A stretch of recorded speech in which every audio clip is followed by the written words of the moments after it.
Studicotomy. A class of kids. Crucial, thought-provoking questions. And occasionally something serious mixed in. Featuring the kids of Schreff Tech. And Brad Schreffler.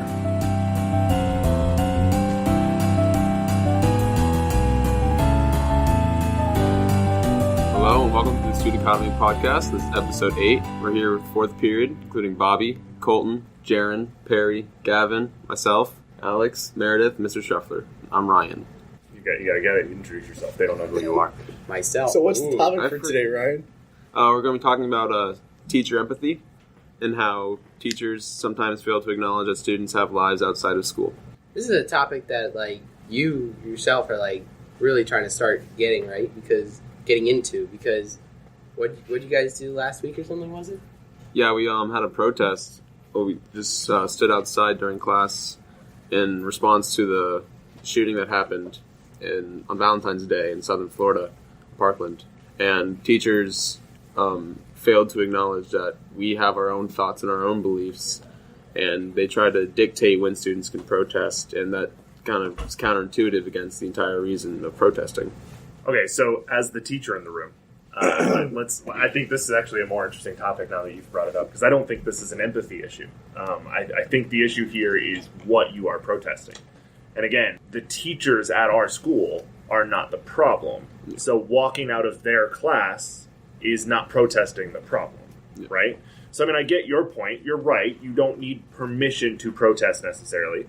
And nationwide, there's been some backlash on that topic. I don't know if you guys have paid enough attention to that, but colleges, so a lot of colleges have been coming out recently and saying, we won't hold those suspensions against you, basically. So students who were suspended for protesting, they're saying, we're not holding those against you. Those are clean slate, which I think is great. I think that's a good thing.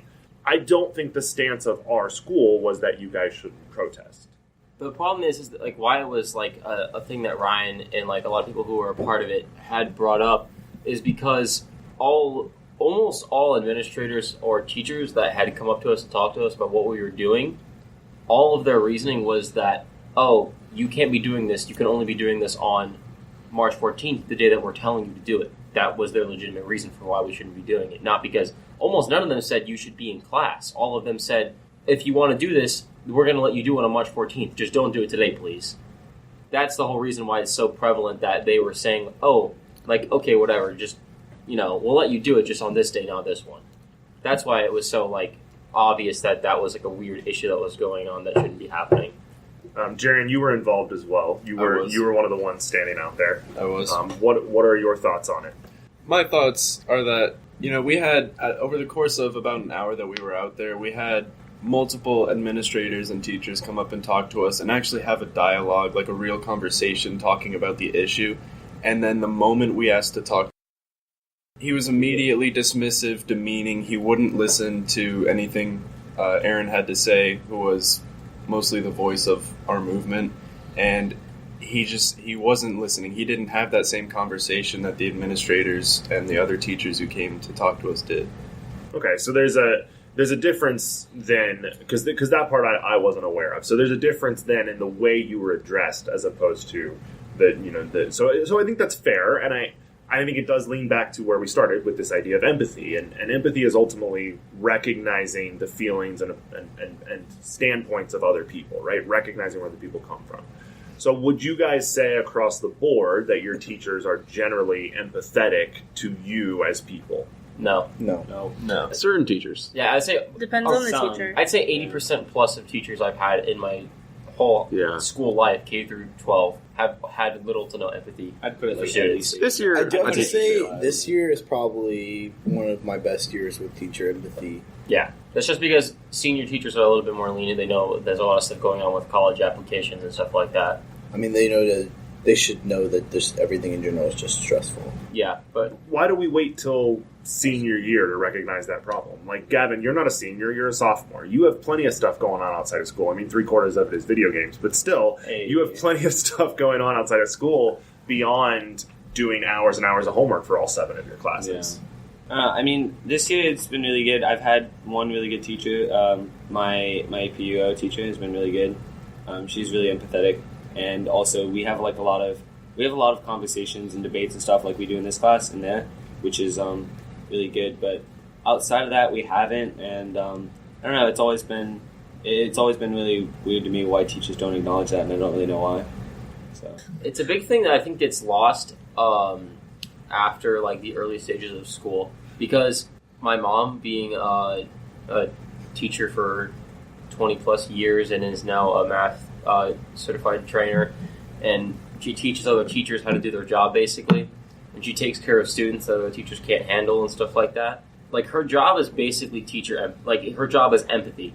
That's what she does. They have something, like they have a mental disability, physical disability, they don't want to follow the curriculum, something like that. My mom works with them to make this student feel more comfortable in the classroom setting so that she doesn't have to babysit them, the whole day and stuff like that. But it feels like in middle school, you kind of feel that transition of, like, your teachers are just there because, like, they see 7 periods a day of kids. All they really care about is that the kids do their homework and they get to go home at the end of the day, grade some papers, go to bed, is what it feels like. And then in high school, you really feel that, because almost no teachers I've had, maybe this year, like especially like in my AP stats class, actually, I would say our teacher is really empathetic, honestly, because I'm not saying late work policies are a big part of empathy, even though they kind of are, I guess. But if you talk to our AP stats teacher about, if you give him a reason why, you couldn't do the homework or something like that, he'll be like, okay, just turn it in tomorrow, stuff like that. Whereas a lot of teachers who, fully knowing you're, maybe you're working every day after school, you're doing something like that, they still expect you to read chapters 6 through 17 and do a whole reading guide on it tomorrow. When it comes to like teachers and the empathy thing, I think the reason that it doesn't really exist that much is because I don't think teachers put in the effort like at all to empathize, and I think that's mostly just because there's like no incentive to do it. I mean, they can just do their grades, they can take the assignment grades, put them in, come to class, give their lecture, and like putting in the effort to like empathize and whatnot gives them pretty much not much benefit at all. So I don't really see like an incentive there for them to put in the effort. I feel like that might be a reason for it. I feel I'm torn here because like I feel like I need to defend teachers on some level. And I think it's fair to defend teachers a little bit.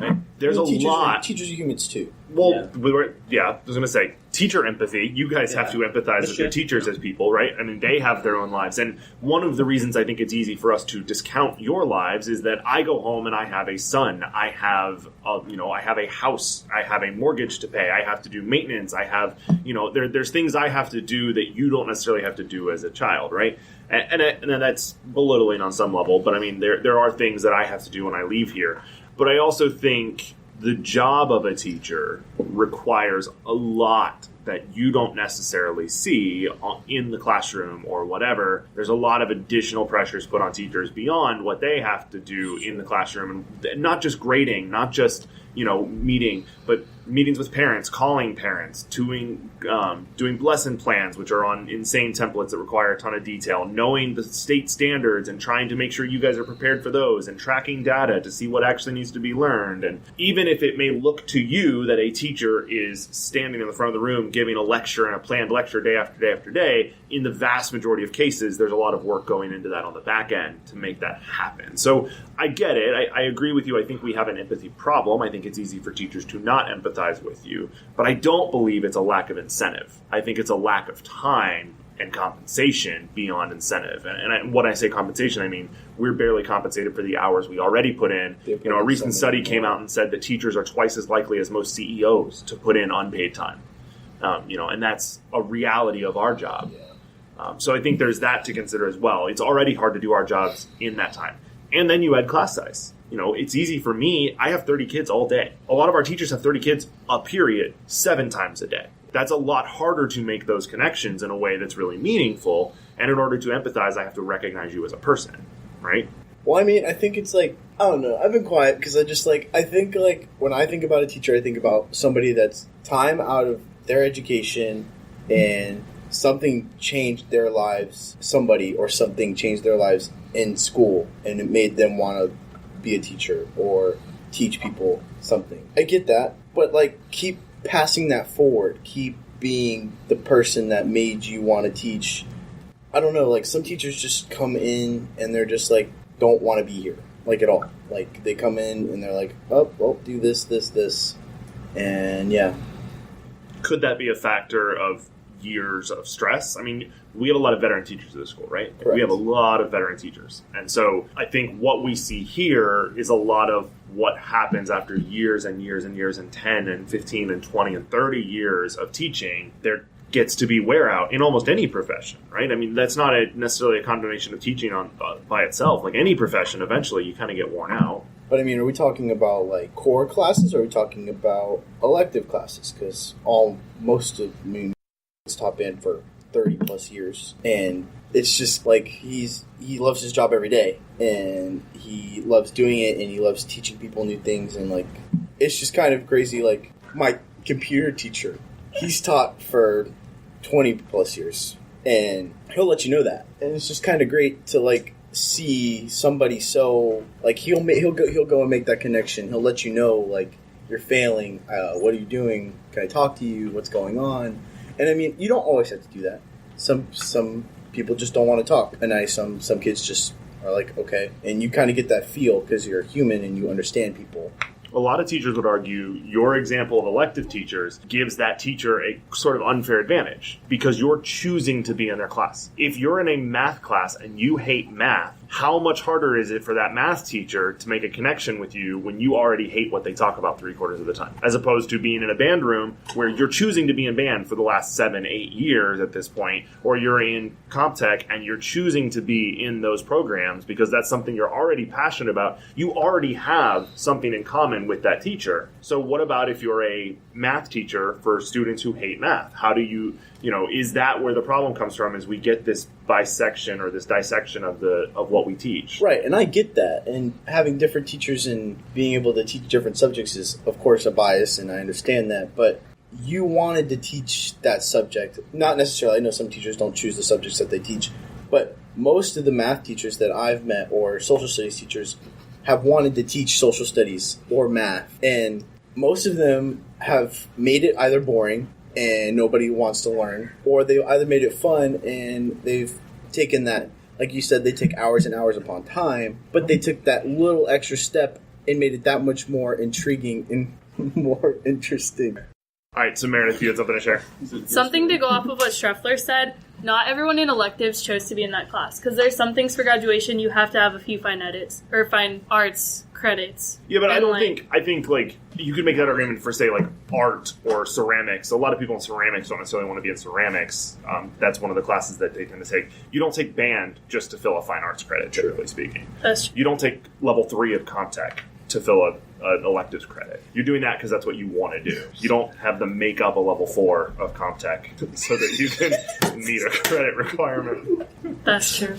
But I get your point. Like, that's not always the case. But again, even then, so you take ceramics, that's still vastly different than anything else you're taking in your day, right? Like, I think you're still more likely to be invested in that than you would be in math, because math sucks. Math is boring. I think that's really the point of this, is that math is boring. Oh, that's not true. Math is the worst. Nope. English is the That's worst. 2 plus 2 is 4. I That's hate pretty English. exciting. -1, that's 3 quick maths. How long has 2 plus 2 been for? Okay, so our second topic for today is we're talking about how there is no book to movie that's 1-to-1. Meaning, Oh, okay. So we had talked about this yesterday. Me and Perry had now. So basically, we were saying how we talked about it with me, Perry, and Mr. Schroeder, but then I went on with it later on with Perry. Right. We were talking about how it's almost impossible. Well, it really is impossible in 99.9% of situations for a written book that is going to be turned into a movie to be a 1-to-1, like, carbon copy of the book put on screen, basically. And it's because In one movie. Right, because either there's too much information or there's licensing problems. There's you can't fit a whole book 1-for-1 into a 2.5-hour movie max. People just won't go see a 4-hour movie. The only successful 4-hour movie is like Wolf of Wall Street. That's it, pretty much, super good. and stuff like that. But people, and you can't split up a movie. Books aren't made to be split into movies. For example, any long book. well, even if you took like the basic 3-act structure, right? Right. Watching Act 1 alone wouldn't be entertaining. Right, you would yeah. never go see Act 2 because Act 1 wasn't all that entertaining. Let me give you a book series that I've loved to death that I really think fell off when it became a movie. Eragon. The Eragon series is Okay.